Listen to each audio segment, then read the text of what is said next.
قرآن وہ کتاب ہے جو در سے انقلاب ہے، سمجھ کے گر کوئی پڑھے تو نور علی نور ہے۔ طاہر اسلام دوستو، بھائی اور بزرگوں، میں نے آپ کے سامنے سورہ البقرہ کی آیت نمبر 279 پڑھی ہے۔ اس میں اللہ رب العزت نے سود کو اپنے اور اپنے رسول صلی اللہ علیہ وسلم کے خلاف جنگ قرار دیا ہے۔ جو شخص، جو معاشرہ، جو ملک سود پر چلے گا وہ اپنے رب کی نافرمانی کرے گا، وہ اپنے رب کے خلاف جنگ لڑنے والا جنگجو شمار ہوگا اور اس کو اپنی اللہ کی رحمتوں سے محرومی کا سامنا کرنا پڑے گا۔ اگر کہ دولت کے ڈھیروں ڈھیر بھی اس کے پاس جمع ہو جائیں لیکن وہ اللہ کی رحمت سے، برکت سے، اللہ کی خاص عنایات سے خالی ہوگی، سکون نہیں ہوگا، امن نہیں ہوگا، چین نہیں ہوگا، اولاد فرما بردار نہیں ہوگی۔ اللہ تعالی ہم سب کو معاف فرما۔ پچھلا جمعہ سود کے متعلق کچھ گزارشات کی تھی، آج بھی کچھ گزارشات آپ کی خدمت میں پیش کرنے کا ارادہ ہے۔ حلال کمائی، حلال کمانا اور حلال کھانا کتنی بڑی نعمت ہے۔ اللہ کے نبی صلی اللہ علیہ وسلم کا یہ فرمان سنیں، آپ نے فرمایا اربع اذا کن فیک، اگر اللہ نے تجھے 4 خوبیاں دی ہیں، فلا علیک ما فاتک من الدنیا، پھر دنیا کی کوئی چیز بھی تمہارے پاس نہ ہو تو کوئی فرق نہیں پڑتا۔ اگر 4 خوبیاں آپ کے اندر ہیں تو بے شمار چیزیں نہیں بھی ہیں تو کچھ فرق نہیں پڑتا۔ وہ 4 خوبیاں کون سی ہیں؟ پہلی خوبی فرمایا حفظ الامانہ، اگر آپ امانت دار ہیں، آپ کا مسلمان بھائی آپ کو امانت رکھوا کے پرسکون رہتا ہے کہ میرا بھائی امانت دار ہے، مجھے فکر کی ضرورت نہیں۔ آپ نے قرضہ لیا ہے، آپ کا بھائی فکر مند نہ ہو کہ میری رقم ڈوب جائے گی۔ آپ سے تجارت کی ہے، آپ اپنی پوری ایمانداری سے چیز لیتے ہیں، چیز دیتے ہیں، آپ کا مسلمان بھائی خوش رہے تو یہ ہے حفظ الامانہ، امانت کی حفاظت ہے۔ آپ کو اللہ نے کسی منصب پر بٹھایا ہے، آپ ڈنڈی نہیں مارتے، آپ رشوت نہیں لیتے، آپ حقدار کو اس کا حق دیتے ہو تو سمجھ لو کہ آپ اللہ کی بہت بڑی رحمت کی حقدار ہو۔ وصدق الحدیث، اور سچ بولنا، دوسری خوبی اگر آپ سچ بولتے ہیں تو یہ اللہ کا بڑا خاص فضل ہے آپ پر کہ آپ کو جھوٹ سے بچایا ہوا ہے۔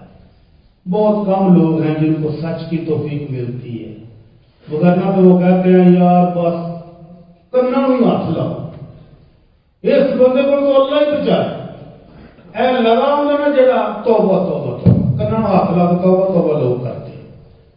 تو اللہ تعالیٰ نے اگر سچ بولنے کی توفیق دی ہے تو یہ بھی بہت بڑا اللہ کا انعام ہے آپ پر، اس پر بھی اللہ کا شکر ادا کریں۔ حجاج بن یوسف، اس کے خلاف کچھ نوجوانوں نے بغاوت کر دی تھی کہ یہ بڑا ظالم بادشاہ ہے۔ اس گورنر نے بھی فوجیں بگا دی، پولیس پیچھے لگا دی کہ پکڑو ان کو، گرفتاریوں کے لیے چھاپے لگ رہے ہیں، کوئی پتہ نہیں چل رہا ہے، ایک عرصہ تک وہ چھپے رہے۔ پھر پتہ چلا کہ وہ آج اپنے گھر والوں کو ملنے آئے۔ پولیس گئی، دروازہ کھٹکایا، بابا جی باہر آئے، بابا جی آپ کے بیٹے کہاں ہیں؟ اب والد کو پتا ہے کہ یہ پولیس پکڑ کر لے جائے گی تو حجاج ان کا حال کیا کرے گا۔ حجاج کے لیے بندے مارنے کو کام ہی نہیں تھا، ٹانگیں توڑنی، پسلیاں توڑنی، بندے مار دینے کوئی کام نہیں تھا اس کے لیے۔ اب والد کو پتا ہے کہ اگر ان کو بتایا کہ میرے بیٹے اندر آ تو یہ گرفتار کریں گے اور اگلے دن لاشیں آئیں گی، لیکن والد نے ساری زندگی سچ بولا، جھوٹ نہیں کبھی بولا۔ پورے معاشرے میں مشہور تھے کہ بابا جی سچ بول کے جھوٹ نہیں بولتے۔ بابا جی نے پوچھا آپ کدھر ہیں تو بابا جی کہتے ہیں آج وہ دونوں میرے گھر میں ہی ہیں، واللہ المستعان، میرا اللہ مددگار ہے۔ پولیس گرفتار کر کے لے گئی، حجاج کے سامنے پیش کیا، حجاج نے تو وہ تلوار کا حکم دینا تھا کہ گردن اتار دو، لیکن پولیس کمانڈر نے اطلاع دی کہ جناب ان کے والد نے آج بھی سچ ہی بولا ہے، وہ جو ہمیشہ سچ بولتے تھے آج بیٹے گرفتار اس نے کروا دیا لیکن جھوٹ نہیں بولا۔ تو حجاج ظالم ہونے کے باوجود بھی سچ کا قدردان تھا، کہا دونوں کو معاف کر دو۔ تو سچ اللہ کی توفیق سے ہی بولا جاتا ہے، ایسے بولنا آسان نہیں ہے ہر موقع پر۔ تو اللہ کے نبی اس لیے کہنا ہے اگر سچ بولنے کی توفیق ہو تو بہت بڑی نعمت ہے۔ تیسری فرمایا حسن الخلیقہ، اچھے اخلاق سے پیش جانا، مسکرا کر بات کرنا، اچھے انداز سے بات کرنا، اپنے بھائی کے دکھ درد میں شریک ہونا، یہ بھی بہت بڑی خصلت ہے، بہت بڑی خوبی ہے۔ اور چوتھی اور اہم ترین خوبی فرمایا وعفت الطعمہ، حلال کمائی بہت بڑی اللہ کی نعمت ہے، نسلوں تک اثر جاتا ہے حلال کمائی کا۔ تو اس لیے اللہ کے نبی نے فرمایا حلال کمائی اگر آپ کو حاصل ہے، دنیا کا کچھ بھی آپ کے پاس نہیں تو کچھ فرق نہیں پڑتا، آپ حلال کماتے ہو حلال کھاتے ہو۔ کتنی بڑی نعمت ہے حلال کمائی اور کتنی نسلوں تک اثر جاتا ہے۔ امام مقاتل رحمہ اللہ اپنے دور کے بہت علامہ ہیں، اور امام منصور اپنے وقت کا بادشاہ ہے۔ بادشاہ سلامت نے اپنے اس وزیر سے، اپنے علامہ صاحب سے کہا علامہ صاحب مجھے کوئی نصیحت کرنا ہے۔ تو علامہ صاحب کہتے ہیں نصیحت وہ کروں جو اپنی آنکھوں سے دیکھا ہے یا نصیحت وہ کروں جو کانوں سے سنا ہے؟ اپنے استادوں سے، اپنے بزرگوں سے جو بات سنی ہوئی ہے اس کے مطابق نصیحت کروں یا جو اپنی آنکھوں سے واقعہ عبرتناک دیکھ رکھا ہے اس کے مطابق نصیحت کروں؟ تو منصور کہتا نہیں جو آپ نے اپنی آنکھوں سے دیکھا ہوا نا وہ بتائیں۔ تو کہتے ہیں بادشاہ سلامت پر سن لو، میری ان آنکھوں نے دیکھا کہ خلیفہ راشد اپنے وقت کا عادل حکمران عمر بن عبدالعزیز جب فوت ہو رہا تھا تو اس کے گھر سے ٹوٹل 18 دینار برآمد ہوئے۔ 18 دینار، 18 دینار میں سے 9 دینار اس کے کفن دفن اور اس کی قبر پر خرچ ہو گئے، باقی کتنے رہ گئے؟ 9۔ اس کے 11 بیٹے تھے، ایک دینار بھی ان کو نہیں آیا۔ 11 بیٹے تھے اور ان کو وراثت میں ایک دینار بھی نہیں آیا۔ کسی کہنے والے نے کہا حضرت اپنے وقت کے بادشاہ ہو، زبردست قسم کی حکمرانی کی ہے، اولاد بس کی چھٹ کے چلے، ایک دینار بھی نہیں۔ کہنے لگے فَإِذْ كَانُوا صَالِحِينَ فَاللَّهُ يَتَوَلَّى الصَّالِحِينَ، میں بچوں کو نیک تربیت کر کے چھوڑ کے جا رہا ہوں، حلال کمانا حلال کھانا یہ تربیت کر کے جا رہا ہوں، اگر یہ نیک ثابت ہوئے تو میرا اللہ مالک ہے، پھر پرواہ نہیں ہے، اور اگر یہ بد کردار ہوئے حرام خور ثابت ہوئے تو پھر میں اپنی آمدنی کو حرام خوری کے لیے چھوڑ کر جاؤں، مجھے کن نفلوں کا ثواب ہے، میں نہیں چھوڑ کے جا سکتا، اگر نیک ہوگا تو میرا اللہ مالک ہے۔ بادشاہ سلامت ہشام بن عبد الملک بھی اپنے وقت کا بڑا زبردست بادشاہ تھا، جب وہ فوت ہونے لگا اس نے بھی 11 بیٹے چھوڑے، اور ہر بیٹے کو وراثت میں کتنا آیا؟ 10 لاکھ دینار۔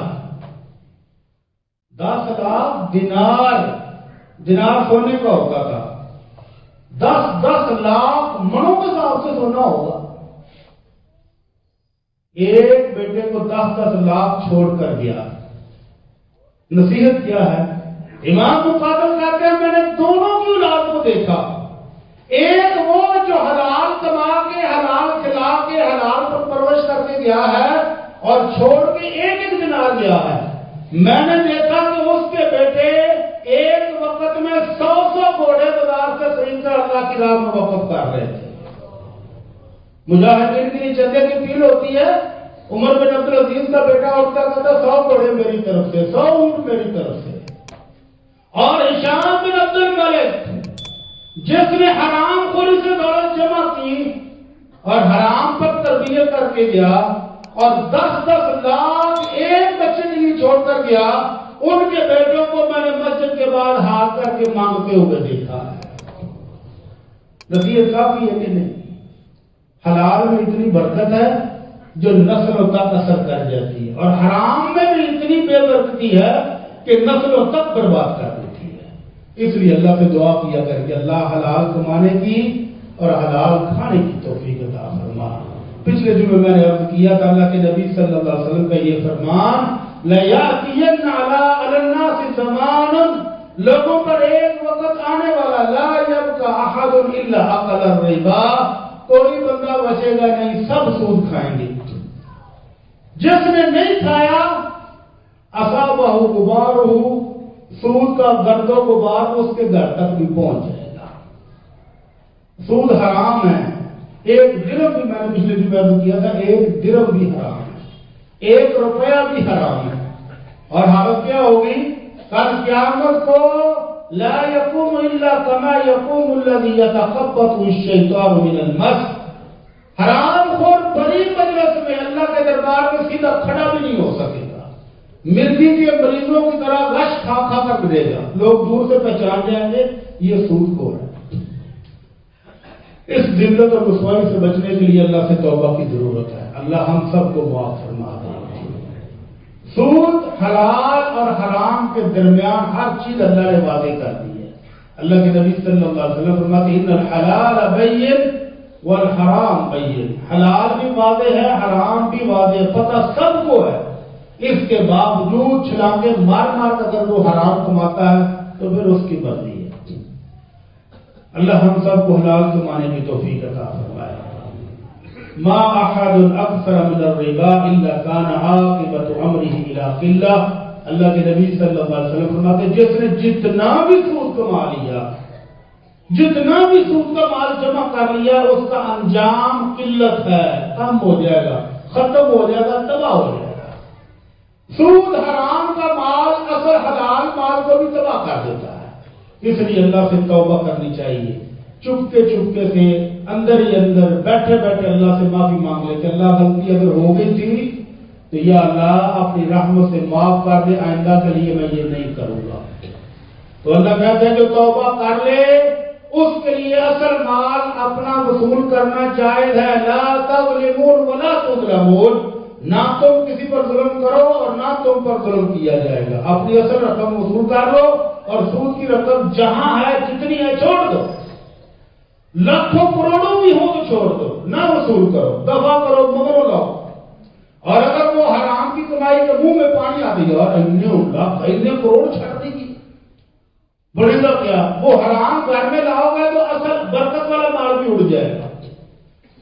تو ہم سود کی کاروبار میں کہاں کہاں پھنس جاتے ہیں، نہ چاہتے ہوئے بھی ہم سے غلطی ہو جاتی ہے۔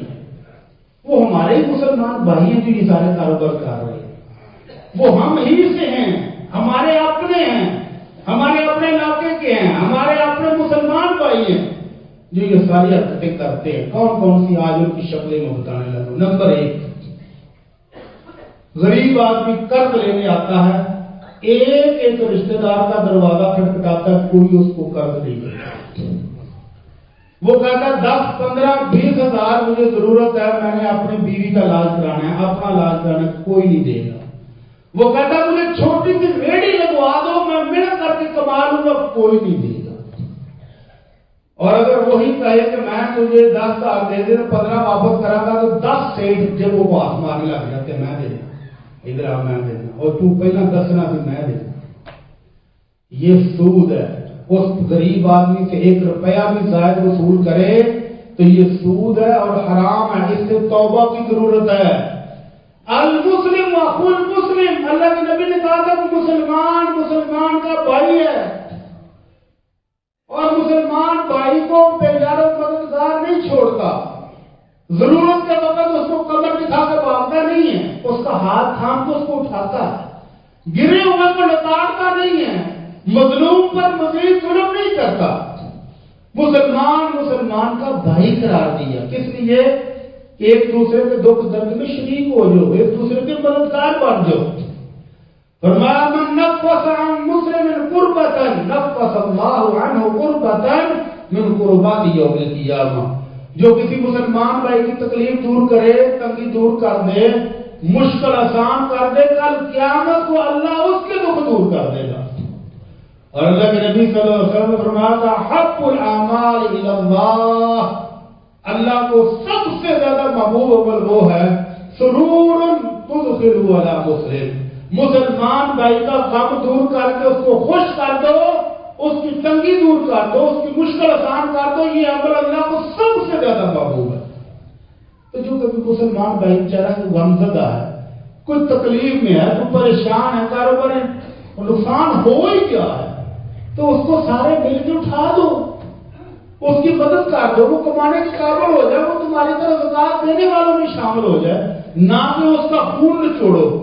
تم گھر کی فلاں چیز گروی رکھ لو، تم فلاں گروی رکھ لو، فلاں گروی رکھ لو، میں سے ہی رقم دے دو، زمین دے دو، پلاٹ دے دو، مکان دے دو، گاڑی دے دو، میں سے اتنی رقم دے دو، تو یہ سود ہے، یہ حرام ہے، اللہ سے توبہ کرنے کی ضرورت ہے۔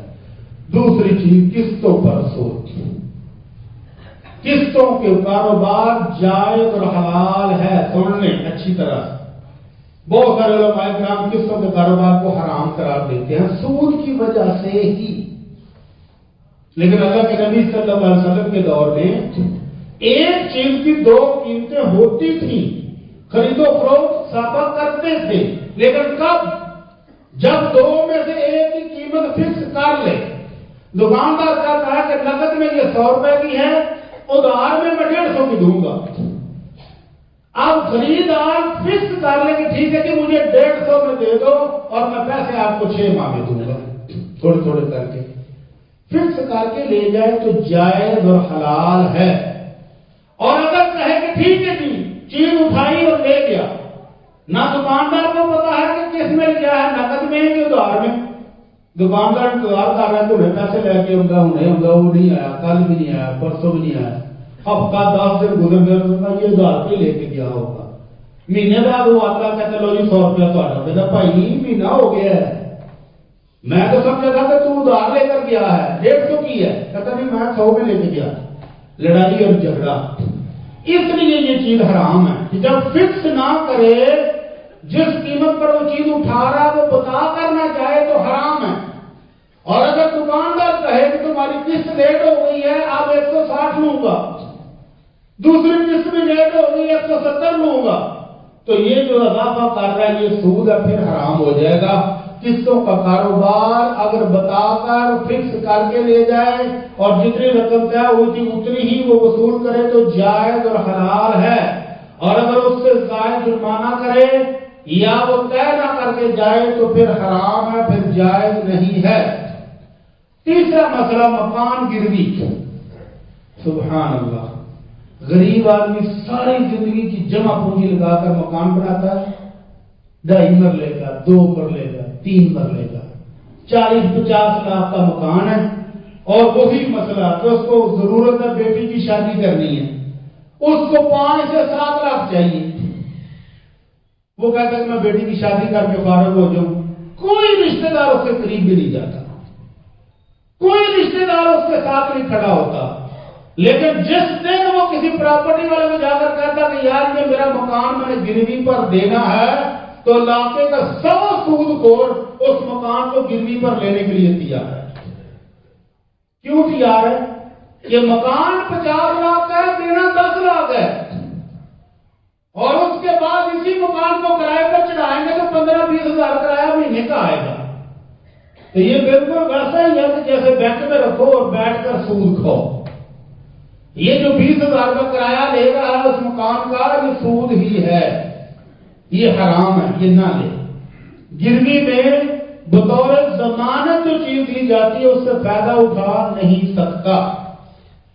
اگر اس نے گروی رکھنا تھا تو وہ اپنے کاغذات دے دیتا، لو یار میں بطور ضمانت اپنی آپ کو رجسٹری دیتا ہوں، اگر میں پیسے نہ دے سکا آپ میرا مکان بیچ کر اپنے پیسے پورے کر لیں گے، ٹھیک ہے، جائز۔ لیکن اگر وہ کہیں گے نہیں جی مکان ہی ہمیں دے دو، ہم مکان کرائے پر چڑھائیں گے اور اس سے پیسہ کمائیں گے، تو یہ حرام ہے، یہ جائز نہیں ہے، نہ دینے والے کے لیے نہ لینے والے کے لیے۔ اللہ کے نبی صلی اللہ علیہ وسلم نے لعنت کی ہے 4 بندوں پر، لعن اللہ آکل الربا وموکلہ وشاہدیہ وقاتبہ وہم سواء۔ فرمایا سود کھانے والے پر بھی اللہ کی لعنت، سود کھلانے والے پر بھی اللہ کی لعنت، اس ڈاکومنٹ کو لکھنے والے پر بھی اللہ کی لعنت، اور جو 2 سیٹ گواہ پڑے تھے سودے کا ان پر بھی اللہ کی لعنت۔ فرمایا چاروں گناہ میں برابر ہیں۔ اس لیے گروی مکان دینا بھی حرام ہے اور لینا بھی حرام ہے۔ اللہ سے دعا کرے وہ بندہ کہ یا اللہ میں تیرے سود سے بچنا چاہتا ہوں، اللہ میرے لیے تو حلال ذریعہ بنا دے، تو اللہ کا وعدہ ہے وَمَن يَتَّقِ اللَّهَ يَجْعَلْ لَهُ مَخْرَجًا، جو اللہ سے ڈر جائے حرام چھوڑ دے اللہ اس کے لیے راستے خود کھول دے گا۔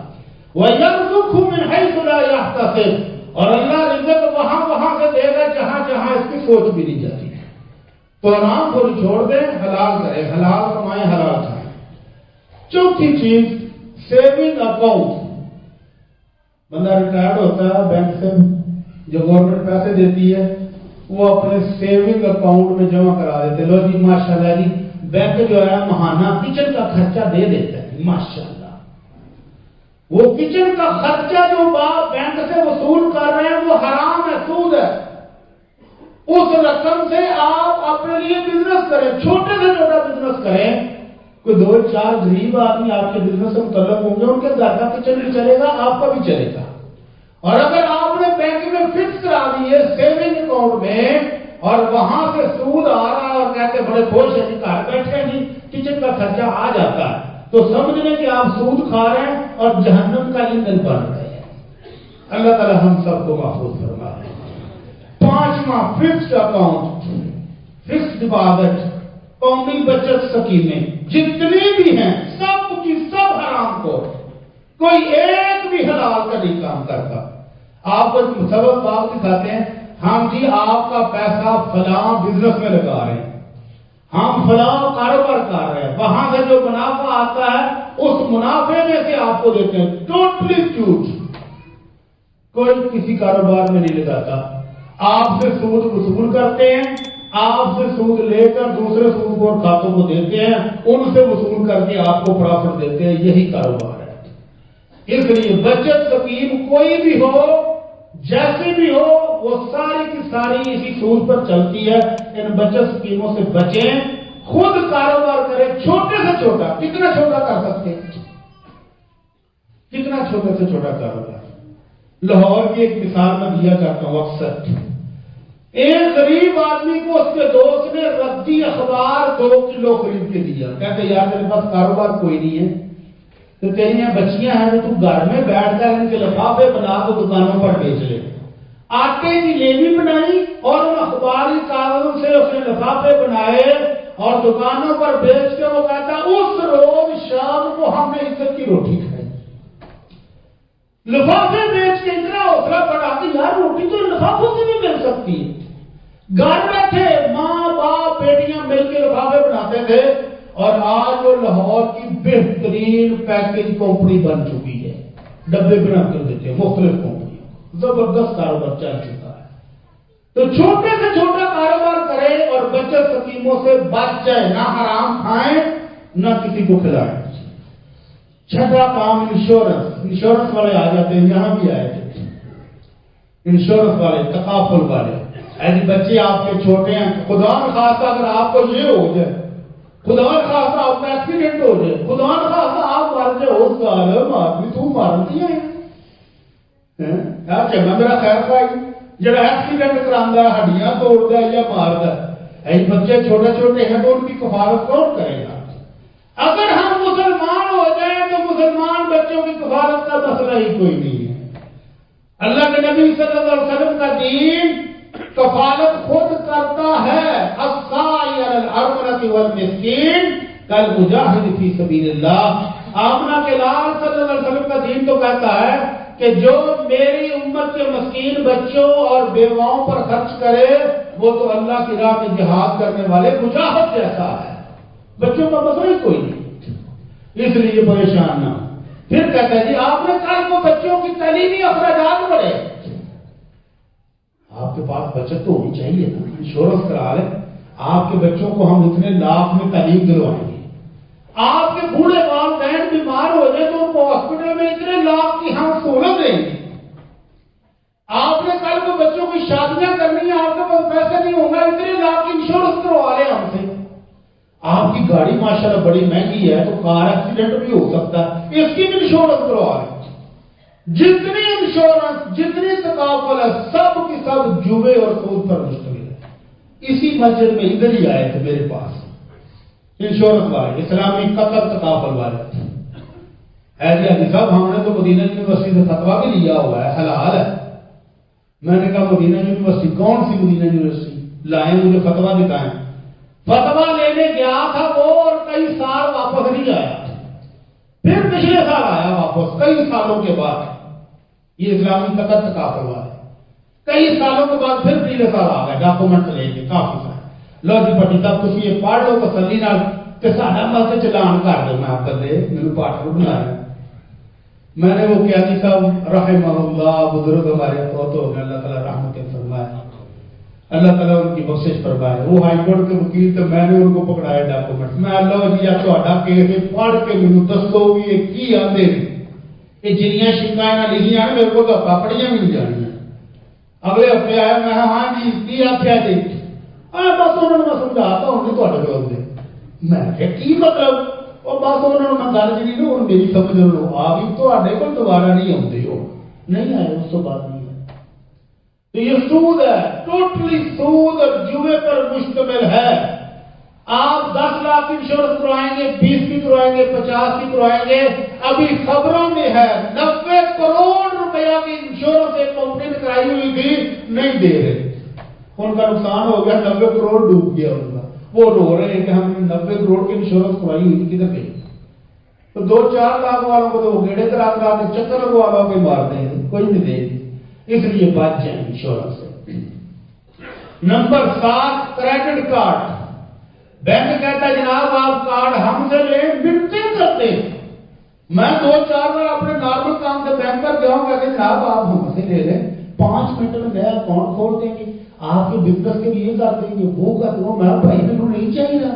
نہیں جی 5 منٹ تھی بیٹھو، 15 منٹ تو کارڈ بھی دے دیں تو تھوڑا اکاؤنٹ نہ کھول دیں. واہ کتنے مہربان رشتے دار تھے دل کر.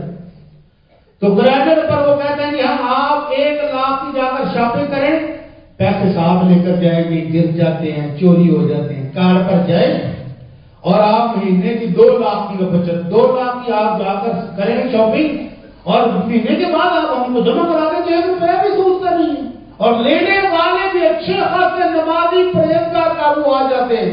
کہ تو ساتھی بھی مطلب مہینے بعد پورے طریقے جمع کرا دیں، پھر تو سود کوئی بھی نہیں. ٹھیک ہے دلیل تو بڑی ٹیٹ شیطان نے سجائی ہے. جب ٹائم پر پیسے انہوں نے جمع کرا دو تو پھر تو سود نہیں نا پہلا. اگر اس سے لیٹ ہوگی تو پھر سود ہے نا.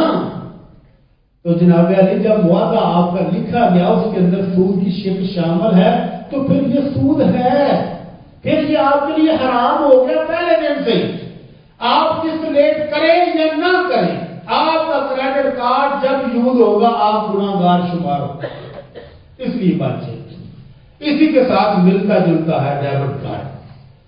ڈیبٹ کارڈ پر وہ کہتے ہیں کہ آپ جائیں، آپ KFC سے برگر کھائیں تو ہم 10% آپ کو ڈسکاؤنٹ دیتے ہیں.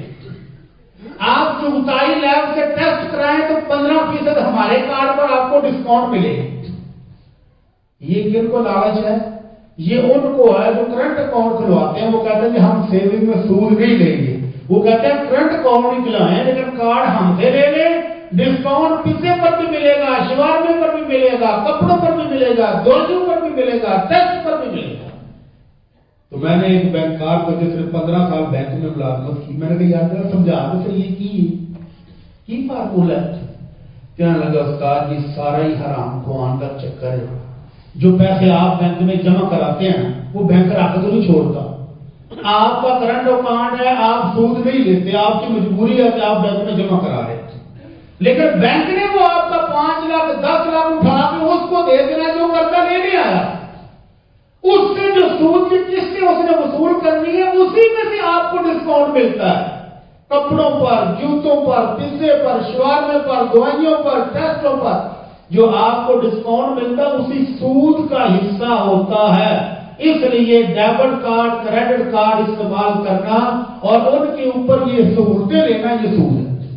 مجبوری کی عالم اے ٹی ایم کارڈ آپ لیتے ہیں وہ استعمال کریں اور اللہ سے معافیاں بھی مانگیں کہ اللہ اگر اس کا متبادل انتظام ہو جائے تو ہم ضرور لیں گے.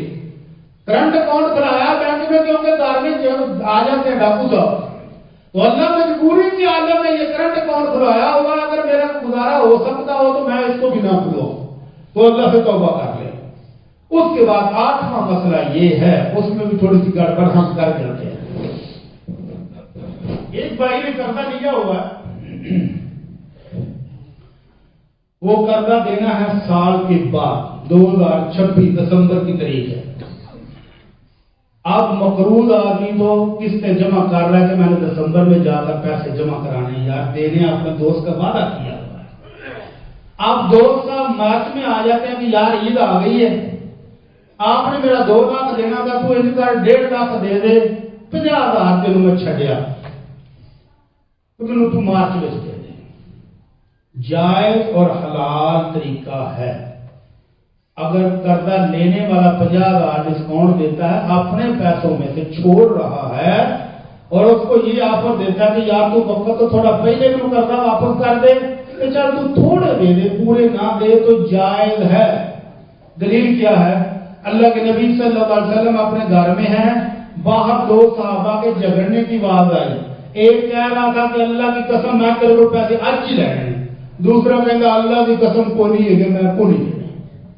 لڑائی جھگڑے کی بات اللہ کے نبی تک پہنچی.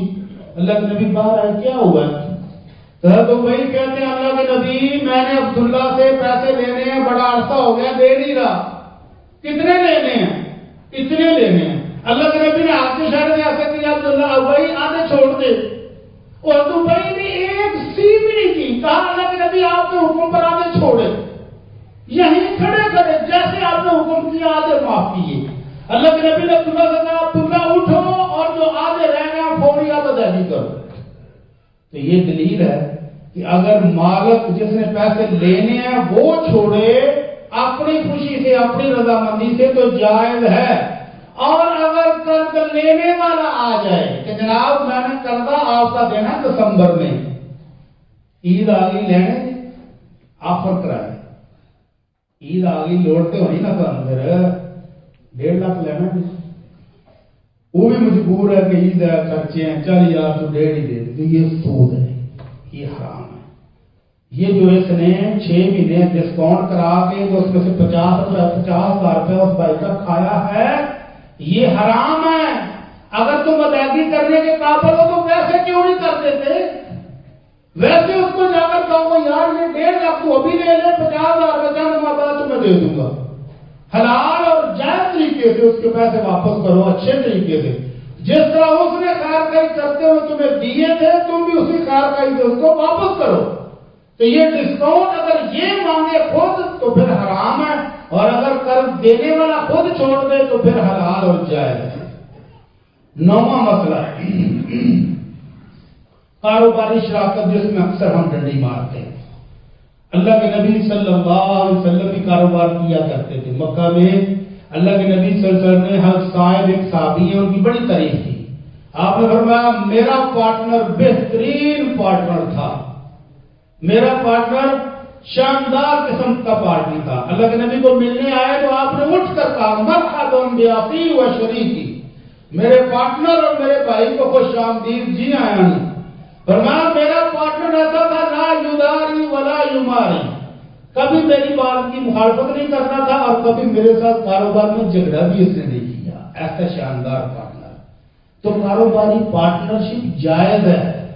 ایک بندہ پیسے دے دوسرا کاروبار کرے اور منافع آپس میں طے کر لے جائز ہے. لیکن کیسے یہ ہے رولا. جائز کام کو بھی ہم جب تک حرام کا ٹیکا نہ لگا لیں اس وقت تک ہمیں سکون نہیں آتا. جائز کام یہ ہے کہ آپ کاروبار کر رہے ہیں دوسرا بھائی 10 لاکھ دیتا ہے جی میرا کاروبار میں شامل کر لو. آپ اپنے ٹوٹل کاروبار کی اماؤنٹ لگائیں میرا 1 کروڑ لگا تو انہوں نے 10 لاکھ دیا ہے. کتنے فیصد ہو گیا اس کا حصہ؟ 10%. 10% پر پروفٹ کیا دو گے؟ بھائی جان ہم آپ کو 10% ہی دیں گے یا ہم آپ کو 8% دیں گے، جو پرافٹ آئے گا سال کے بعد حساب کریں گے، جتنا پرافٹ ہوا اس پر آپ کو 10% ہم دے دیں گے۔ اور اگر خدا کا نقصان ہوتا ہے تو کاروبار کرنے والے کی محنت ضائع ہو گئی اور اس کے پیسے ضائع ہو گئے، کچھ نہیں ملا۔ لیکن یہ بھی نہیں ہے کہ اس کو کہے کہ بھائی تیرا 10 لاکھ ہی ڈوب گیا، ختم۔ جس طرح کہ پاکستان میں ہوتا ہے 2 مہینے منافع آئے گا، 3 آئے گا، چوتھے مہینے رقم ڈوب گئی، ختم ہو گیا۔ وہ مشینہ کر دی ہیں، دکان اٹھ گئی، زمین تو کی ہوا ہے، کچھ نہیں بتائیں گے، باقی نقصان ہو گیا ہے۔ تو حرام طریقہ کیا ہے کہ آپ 10 لاکھ دیں اور اس سے طے کر لیں کہ بھائی جان مینو مہینے کا 30,000 روپیہ چاہیے، تینوں ہوئے نفع تینوں ہوئے نقصان، میری بلانت۔ میں 10 لاکھ دیا ہے تو مجھے 30,000 مہینے کا چاہیے، کیوں؟ میرا کچن نہیں چلتا۔ تو فکس کر کے لینا یہ ناجائز اور حرام ہے، جس کو ہمارے کچھ دوست کہتے ہیں جی پیسے اس نے دیے ہیں، لاہور سے سامان جا کے خریدا ہے اور اس کو فی سوٹ ہم نے اتنے روپے فکس کر کے دے دی ہے۔ انہیں کو بچت ہو جاتی جی، انہیں کو بچت تو ہر سوٹ پیچھے آتی ہے، تو ہم جو آتی ہے وہ پہلے سے فکس کر لیتے ہیں کہ فی سوٹ آپ کو 150 روپے دیں گے۔ غلط ہے، حرام ہے، سود ہے۔ ٹوٹل پر جتنا اس کا سرمایہ اس پر طے کریں کہ کتنے فیصد آپ دیں گے اس کو، اور جتنا منافع ہو اس میں سے اس کو اس کی پارٹنرشپ کے حساب سے دے دیں تو جائز اور حلال ہے، وگرنہ حرام ہے۔ اور فکس کر کے اگر لینا ہے تو اس کی ایک صورت ہے، آپ کہیں کہ بھائی جان میرے کچن کا خرچہ 30,000 ہے، میں مہینے بعد آپ سے 30,000 لوں گا، ٹھیک ہے۔ سال کے بعد آپ حساب کر لیں، حساب کرنے کے بعد میرا منافع بنا تھا 2 لاکھ، جبکہ میں آپ سے 3,60,000 روپے لے چکا ہوں، اس کا مطلب 1,60,000 میں زائد لے لیا وہ اگلے سال چھپا لوں، ٹھیک ہے، جائز۔ لیکن اگر وہ کہے کہ نہیں میں نے 360 لے لیا وہ تو میرا ہی سی، یہ نقصان جڑا ہوا تینوں ہوا، تو پھر حرام ہے، پھر جائز نہیں ہے۔ اللہ سے دعا ہے کہ اللہ ہمیں ان مسائل کو سمجھنے اور ان پر عمل کرنے کی توفیق عطا فرما۔ مسائل کو بھی اور بھی بہت سارے سلسلے ہیں انشاءاللہ اگلے جمعے ذکر کریں گے۔ وما علینا الا البلاغ المبین۔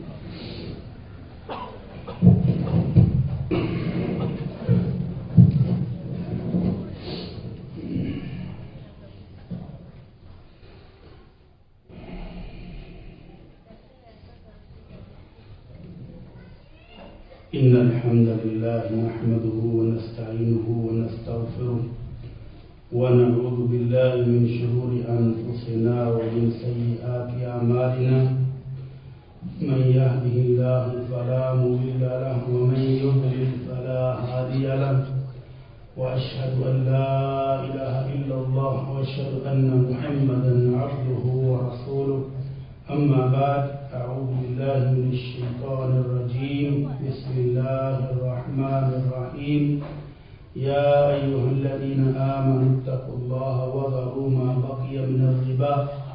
قابل احترام دوستو بھائی حضور سود کے مسائل انشاءاللہ اگلے جمعے میں کچھ باقی رہ گئے بیان کریں گے۔ اس وقت ایک بڑا مزیدار سا سوال میرے پاس آ گیا ہے، آپ ہی سن لیں، انجوائے کریں، جمعہ انجوائے کرنا چاہیے۔ نئی شادی شدہ جوڑوں کو صبر کرنے کی دعا فرما دی۔ نئے شادی شدہ جوڑے ان کو صبر کی دعا بتا دیں اور ان کی دعا کرا دیں کہ نئے شادی شدہ جوڑا صبر بھی کرے۔ لو ماں بھی انہیں لکھا روپیہ لاتا ہے اور یہ صبر کی دعا میرے کو مفت سے پکڑا لیں۔ اللہ اکبر۔ تو میرا ویر جو نئے شادی شدہ جوڑے ہیں وہ سن لیں، یہ شادی شدہ جوڑا جو زندگی گزار رہا ہے یہ اللہ کی بہت بڑی نعمت ہے، اللہ کی رحمت ہے، بشرطے کہ ایک دوسرے کے حقوق کو سمجھا جائے۔ اگر ایک دوسرے کے حقوق کو سمجھ کے ادا نہ کیا جائے تو پھر یہ لڑائی جھگڑا اور دشمنی کے سوا کچھ بھی نہیں۔ خاوند کو چاہیے کہ اپنی آمدن کے مطابق کھلے دل سے خرچ کرے، بیوی کا احترام کرے، عزت کرے اور اس کی جائز ضروریات کو پورا کرے۔ اور بیوی کو چاہیے کہ وہ اپنے خاوند کی آمدن کو سمجھے اور اس کو حرام کمانے پر مجبور نہ کرے، اس کی آمدن کے اندر جینے کی کوشش کرے، اس کے والدین کا احترام کرے، ان کے بہن بھائیوں کا احترام کرے، تو زندگی جنت بن جاتی ہے۔ اور اگر وہ ابھی میں منگل والے دن ایک جگہ گیا تھا تو وہاں ایک دوست ملے، دوسری شادی کر لی ہے۔ میں نے کہا پہلی کو کیا ہوا؟ کہتا استاد جی بس چھاڑ دو، وہ شادی نہیں تھی، وہ تو عذاب تھا۔ میں نے کہا ہوا کیا؟ کہنے لگا جی وہ بیگم صاحبہ اسکول ٹیچر ہے بیچارہ، چھوٹی سی 35-40 ہزار 50,000 کہاں ہوئی؟ کہنے لگا کہ وہ اس کا مطالبہ تھا کہ ہر ہفتے 2 جوڑے مجھے چاہیے نئے، 2 جوڑے نئے، اور باہر کی آؤٹنگ پیزا شوارما ہر روز شام کو۔ کہنا میں تو شادی کے چند ہفتوں بعد ہی توبہ کر دی۔ تو اس طرح سے شادی شدہ جوڑوں کو دعاؤں کے علاوہ دوا کی بھی ضرورت ہے۔ والدین کو چاہیے کہ اپنے بچیوں کی تربیت حوث اور لالچ پر نہ کریں، بلکہ ان کو سمجھداری سکھائیں کہ اپنے خاوند کی آمدن کے اندر رہ کر گزارا کرنا سیکھیں۔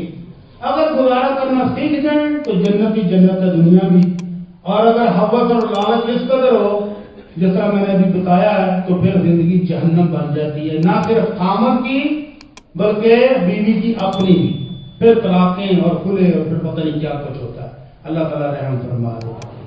ایک دوسرا مسئلہ بھی ہے کہ بھائی مسجد میں نماز پڑھ رہے ہوتے ہیں اور کچھ بھائی قرآن مجید کی تلاوت کر رہے ہوتے ہیں اونچی آواز میں، تو ایسے لوگوں کو اللہ کے نبی صلی اللہ علیہ وسلم کا حکم یہ ہے کہ جب کوئی بھائی نماز پڑھ رہا ہو پاس تو پھر قرآن مجید کی تلاوت آہستہ آواز میں کر لیں تاکہ ان کی نماز میں خلل نہ پڑے۔ اللہ تعالیٰ ہم سب کو سمجھ دے، توفیق دے، عمل کی توفیق دے، اور بہت سارے حضرات نے دعا کے لیے کہا، دعا فرمائے یا اللہ جتنے میرے مسلمان بہن بھائی پریشان ہیں اللہ سب کی پریشانیاں دور فرما دے، اللہ جتنے مسلمان دکھی ہیں ان کے دکھ دور فرما دے، یا اللہ جتنے مسلمان تنگ حال ہیں ان کو خوشحال فرما دے، اللہ جتنے بیمار ہیں ان کو صحت کاملہ عاجلہ عطا فرما دے، اللہ جن بہنوں کے پاس بھائیوں کے پاس اولاد نہیں ان کو نیک صالح بیٹے اور بیٹیاں عطا فرما دے، اللہ جن کے پاس اولادیں ہیں ان کو پکا اور سچا مومن بنا دے، یا اللہ ہمارے والدین کی بخشش فرما، اللہ ہمارے اساتذہ کرام کی بخشش فرما، اللہ ہمارے بہن بھائیوں کی بخشش فرما، اللہ جتنے مسلمان فوت ہو گئے اللہ سب کے گناہ معاف فرما دے، اللہ سب کو جنت الفردوس عطا فرما، اللہ سب کو جنت الفردوس عطا فرما، یا اللہ ہمارے ملک پر اپنی رحمتوں کی بارش برسا دے، اللہ اپنی رحمتوں کی بارش برسا دے، اللہ حکمرانوں کو رحم دلی عطا فرما، اللہ حکمرانوں کو رحم دلی عطا فرما، سبحان ربک رب العزت عما یصفون وسلام علی المرسلین والحمد للہ۔